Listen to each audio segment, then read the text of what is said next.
Sejumlah pengemudi ojek online dan juga ojek pangkalan panik saat razia parkir liar yang digelar oleh Dinas Perhubungan di kawasan Pasar Tanah Abang, Jakarta Pusat.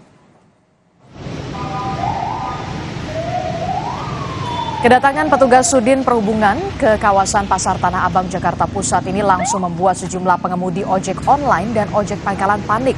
Secepat kilat, para pengemudi langsung tancap gas guna menghindari sanksi angkut paksa kendaraan. Meski banyak pengendara yang berhasil kabur, petugas berhasil menjaring 20 sepeda motor yang tengah diparkirkan di bahu jalan.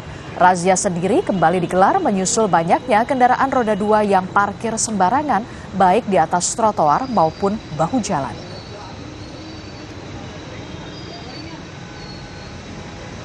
Melanggar, Pak. Karena di sini apalagi ini pas tikungan juga, ini apalagi pasar ya.